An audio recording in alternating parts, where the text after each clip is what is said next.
এদিকটাতে প্রচুর জল, ওদিকে বাম দিকে একদম জল।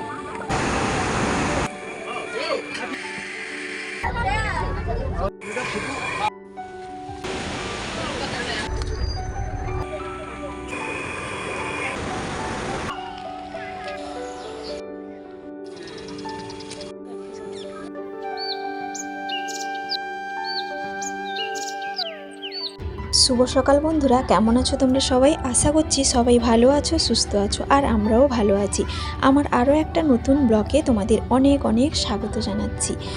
গতকালকে যেখানে ব্লগটা শেষ করেছিলাম তারপর থেকে শুরু করলাম। তো রাত্রিবেলায় আমরা কিন্তু একটা ধাওয়াতে খাওয়া দাওয়া করছিলাম। খাওয়া দাওয়া শেষ করে তারপরে কিন্তু গাড়িতে বসে পড়েছিলাম। আর কিছুক্ষণ বসার পরেই কিন্তু ভোর হয়ে গেছে, দেখতেই পাচ্ছ। আর প্রাকৃতিক পরিবেশটা ভীষণ সুন্দর লাগছে, কারণ হালকা কুয়াশা, পাহাড় এইসব দেখে না মনটা বেশ ভরেও যাচ্ছে। তো যাই হোক, তোমাদের সঙ্গেও একটু শেয়ার করে নিলাম প্রাকৃতিক পরিবেশটা কেমন লাগছে, অবশ্যই তোমরা কমেন্ট করে জানাবে। তো যেতে যেতে কিন্তু একটা নদীও পড়লো, আর নদীর ব্রিজের উপর দিয়ে যখন যাচ্ছি ছোট্ট ছোট্ট একটা করে রুম আছে, বেশ ভালোই লাগছিল দেখতে। তো তারপর কিন্তু পৌঁছে গেলাম মুকুটমণিপুরে, যেখানে বাঁকুড়া, তো ওইখানে। তো এখানে কিন্তু দেখতেই পাচ্ছ খুব সুন্দরভাবে কিন্তু ব্যারিকেড করা আছে। আর এই যে ব্যারিকেড করা আছে তার ফাঁকে ফাঁকে কিন্তু ওই সাঁওতালদের কিছু নৃত্য দেখিয়ে অঙ্কন করা হয়েছে। এইগুলো না দেখে ভীষণ সুন্দর লাগছিল। তো দেখতেই পাচ্ছ কত সুন্দরভাবে অঙ্কন করেছেন ওনারা।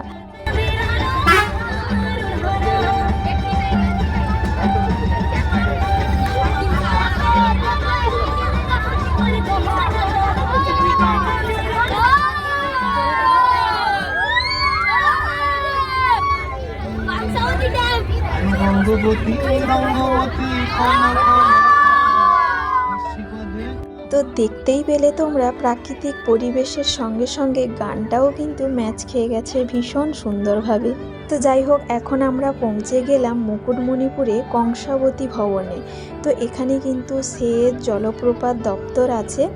তো এখানে নদী আছে, আর এই নদীর পাশে কিন্তু আমরা গাড়ি রেখেছি। এখানে সবাই মিলে কিন্তু নেমে পড়েছি, কারণ এখানে খাওয়া দাওয়ার ব্যবস্থা হবে, তো সেই কারণে।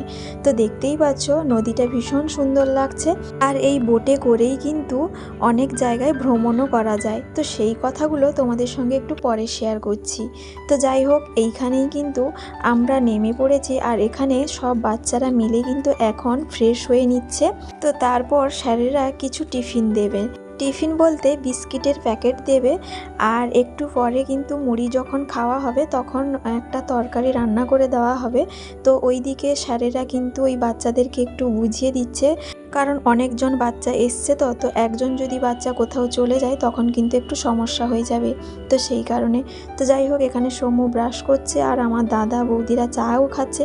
আর এখানে দেখতে পেলাম প্রচুর পরিমাণে শালিক পাখি, জানো তো, দেখে ভীষণ সুন্দর লাগছিল। আর ওই গাছের নিচে কিন্তু আমাদের রান্না বসছে, দেখতেই পাচ্ছ। প্রথমে যেহেতু মুড়ি খাওয়া হবে, তো সেই কারণে একটা মুড়ি খাওয়ার জন্য মটর তরকারি হচ্ছে। তো যাই হোক, এখানে প্রাকৃতিক পরিবেশটা এতটা সুন্দর লাগছিল তোমাদেরকে বলে বোঝাতে পারবো না। তো যাই হোক, এখানে ব্যারিকেড দিয়ে কিন্তু ঘিরে দেওয়া হয়েছে। এখানে এই ফুল গাছ টাছ লাগানো হয়েছে, আর প্রাকৃতিক পরিবেশটা দেখতেই পাচ্ছ প্রচুর পরিমাণে এখানে গাছ লাগানো হয়েছে। আর এখানে একটা ডিয়ার পার্কও আছে। তো এখানে একটা মন্দির আছে, আর ওই হরিণটা দেখতে পাচ্ছ ভীষণ সুন্দর লাগছিল এখানে। তো যে পথ দিয়ে কিন্তু আমরা ওই নদীর কাছে গেলাম, ওই পথ দিয়েই কিন্তু এখন যাচ্ছি শৌচালয়ের কাছে, কারণ এতজন বাচ্চা তো সেই কারণে একটা শৌচালয় ঠিক করা হয়েছে, চান টান করবে বলেও। আর যাওয়ার পথে এই যে দেখতেই পাচ্ছ তার দাদা সমুকে নিয়ে চলে এসছে এখানে দাদা বৌদির হোটেলে। এখানে এসে যখন দেখি টিয়া পাখির সঙ্গে একটু কথা বলছে। আর এখন কিন্তু হোটেল দেখলেই প্রত্যেকটা জায়গায় একটা না একটা দাদা বৌদির হোটেল তো পাওয়াই যায়। তো যাই হোক, এই যে দেখতে পাচ্ছ কংসাবতী ভবন। তো এইখানে এত সুন্দরভাবে পাহাড়কে কেটে রং করেছে, এত সুন্দর লাগছিল তোমাদেরকে আর কি বলবো। দেখতেই পাচ্ছ ওখানে কিন্তু সমু উঠেও গেছে। তো যাই হোক, এখানে একটু আমি দাঁড়িয়ে ক্যামেরা করে নিচ্ছিলাম, আর ওইদিকে পেছনে দাদা বৌদি দাদার ছেলেরাও ছিল। তো এখন পৌঁছে গেছি ওই শৌচালয়ের কাছে। তো আমরা যেখানে নদীর কাছে গাড়ি রেখেছি সেখান থেকে প্রায় 1 কিলোমিটার মতো পিছিয়ে আসতে হবে, মানে যে পথ দিয়ে আমরা গেছি সেই পথ দিয়ে আবার পিছিয়ে আসতে হবে। তো এখানেই কিন্তু শৌচালয় আছে। আর সহজভাবে যদি বলা যায় যে শৌচালয়টা কোথায়, সেটা হচ্ছে কংসাবতী ড্যাম যেটা আছে জলধারা, তো ওখানেই কিন্তু শৌচালয় আছে। দেখতেই পাচ্ছ জলপ্রপাতটা কত সুন্দর লাগছে। আর সহজভাবে যদি বলা যায় যে শৌচালয়টা কোথায়, সেটা হচ্ছে কংসাবতী ড্যাম যেটা আছে জলধারা, তো ওখানেই কিন্তু শৌচালয় আছে। দেখতেই পাচ্ছ জলপ্রপাতটা কত সুন্দর লাগছে।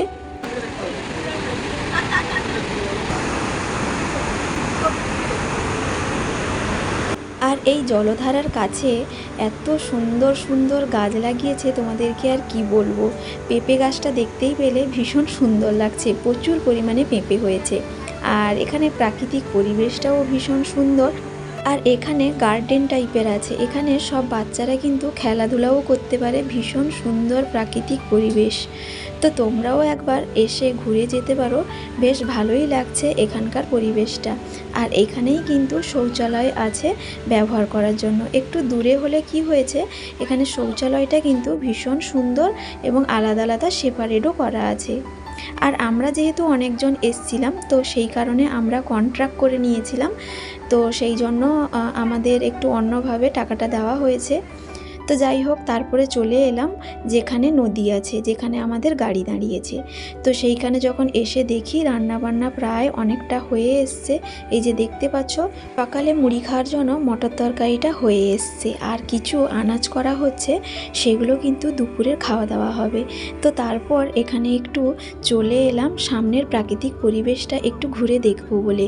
যেখানেই কিন্তু আমরা রান্নাবান্না করে খাওয়া দাওয়া করছি, সেখানকার এই পরিবেশ দেখতেই পাচ্ছ। এখানে কত সুন্দর সুন্দর ঘোড়া, মানে অন্যান্য জিনিস, মানে মূর্তি বলো, তো সব রকম মূর্তিগুলো কিন্তু ভীষণ সুন্দর লাগছিল, দেখতেই পাচ্ছ। তোমাদের সঙ্গে একটু শেয়ার করে নিলাম। তোমাদের কেমন লাগছে অবশ্যই কমেন্ট করে জানাবে। তো তারপর কিন্তু একটু সিঁড়ি বেয়ে ওপরের দিকে উঠছি, তোমাদের সঙ্গে একটু শেয়ার করব বলে। তো যেখানে দেখিয়েছিলাম যে গাছপালা ফুল বাগান লাগানো আছে, ওই রাস্তা বরাবর কিন্তু এই রাস্তাটা, এখান দিয়ে কিন্তু গাড়ি যাতায়াতও করে। তো যাই হোক, এখানে সোমু কিন্তু একটু দৌড়িও করছিল, বারণ করছিলাম, তাতেও শুনলো না। তো যাই হোক, এখন আমরা চলে যাচ্ছি ওই খাওয়া দাওয়ার কাছে, কারণ প্রচুর পরিমাণে সোমু দুষ্টুমি করছিল। আর ওই দিকে খাওয়া দাওয়া করেও আমরা আবার বেড়াতেও যাব, তো সেই কারণে। তো যাই হোক, এসে যখন দেখি সবার কিন্তু খাওয়া দাওয়া প্রায় হয়েও এসছে, আর কয়েকজনের বাকি। তো সেই জন্য কিন্তু তাড়াহুড়ো করে খাবারটা নিয়ে নিলাম, মুড়ি আর মটর তরকারি। তো এখানে খাওয়া দাওয়া করে কিন্তু আমরা আবার বেড়াতেও যাব। তো খাওয়া দাওয়া করে নিলাম, তারপরে এখানে একটু রান্না দেখিয়ে দিচ্ছি। এখানে আলু ভাজা হয়েছে, ডাল হয়ে গেছে, কিছু সবজি এখনও কাটা চলছে, আর ওইদিকে এরা রান্না বসছে, চচ্চড়ি হবে, আলু ভাজা হচ্ছে চচ্চড়ির, আর ওইদিকে এমনি আলু ভাজা হচ্ছে। তো যাই হোক, এখানে স্যারেরা মিলে কিন্তু বাচ্চাদেরকে ভালোভাবে বুঝিয়ে দিচ্ছে যে আমরা কোথায় যাচ্ছি এবং যে জায়গায় যাচ্ছি ওখানকার বিষয়ে একটু ভালো করে বুঝিয়ে দিচ্ছে। তো গাড়ি কিন্তু রেডি হয়ে গেছে, আমরা গাড়ি করে বেড়াতে যাব বলে। যেখানে তোমরা শৌচালয়ে গেছিলে ওখানে কতগুলো লক গেট আছে, এবং সেই লক গেটগুলো তোলা হয় জল সেদিকে দিয়ে বার করা। এই মুহূর্তে দুটো তোলা আছে, বুঝতে পারছো? একটা বেশিরভাগ সময় টুরিস্ট আসে, তাদের দুর্ভাগ্য হয় ওই জল যাওয়াটা দেখতে পায়।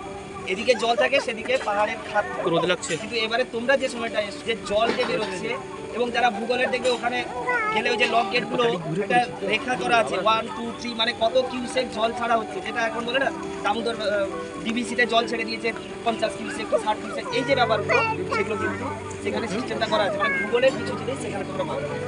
এবার এইটা যে খনন করে এরকম তৈরি করা হয়েছে, প্রায় 5-7টা গ্রাম পুরো চলে গেছে, মাঝখানে কিছু ঐতিহ্য রেখে দেওয়া হয়েছে স্মৃতি হিসেবে, এবং সেইগুলো রোমাঞ্চকরভাবে হ্যাঁ, এবং তার মধ্যে আমরা একটা সবুজ দ্বীপ বলে এবং একটা নির্জন দ্বীপ বলে, সেইগুলো আমাদেরকে দেখাবে।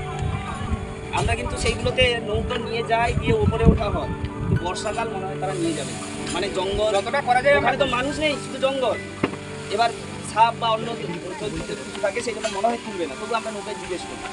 এবার এই যে বাঁধটার উপর দিয়ে যাচ্ছে, আমাদের প্ল্যান ছিল একদম ভোর আসবো, আমরা এই বাঁধটার উপর দিয়ে হেঁটে যাবো। এই বাঁধটা কি বিশেষত্ব? ভারতবর্ষের দ্বিতীয় বৃহত্তম মাটি বাঁধ। যত জায়গায় মাটি বাঁধ আমার ভারতবর্ষে তৈরি করা হয়েছে তার মধ্যে এটা হচ্ছে তৃতীয় বৃহত্তম মাটি দিয়ে তৈরি বাঁধ, মানে তৈরি করা হয়েছে। এমনিতে আমাদের খালের পাড়ে কোনো বাঁধ আছে, সেটা তো প্রথম থেকেই তৈরি হয়েছে, এটা তৈরি করা হয়েছে এবং এর দূরত্বটা হচ্ছে প্রায় 11 কিলোমিটার। আমরা যদি এগরা থেকে কাঁথির থেকে ভাবি প্রায় 7 মাইলের কাছাকাছি এই বাঁধটা তৈরি করা হয়। এবং এর উচ্চতা মানে নিচ থেকে যে উঁচু করা হয়েছে, একদম পৃষ্ঠ থেকে যে উঁচু করা হয়েছে 38 মিটার। 38 মিটার মানে প্রায় 12 তলা পাকাবাড়ি। মানে বুঝতে পেরেছো কত উঁচু? এবার আমরা হাঁটতাম কেন?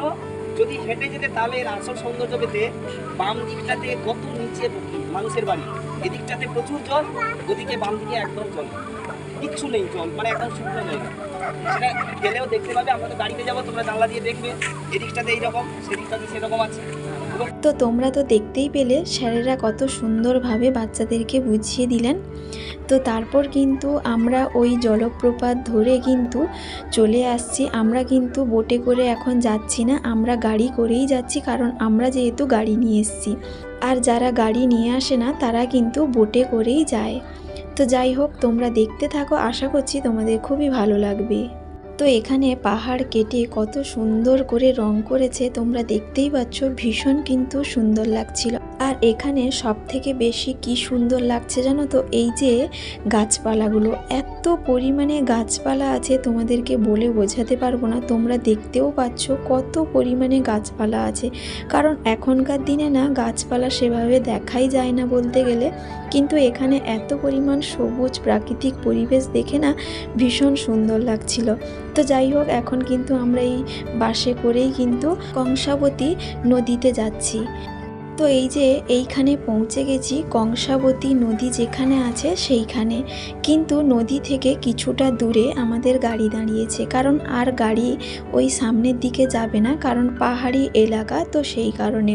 তো দেখতেই পাচ্ছ আমরা কিন্তু নিচু জায়গা থেকে উঁচু জায়গায় উঠছি, আর ওখানে ট্রেন লাইনও আছে, ভীষণ সুন্দর লাগছিল।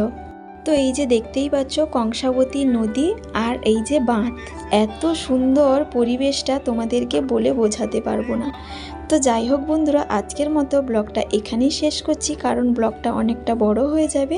পরের ব্লগে কিন্তু তোমাদের সঙ্গে সব কিছুই শেয়ার করব, তোমরা কিন্তু অবশ্যই ব্লগগুলো দেখো, আশা করছি তোমাদের খুবই ভালো লাগবে।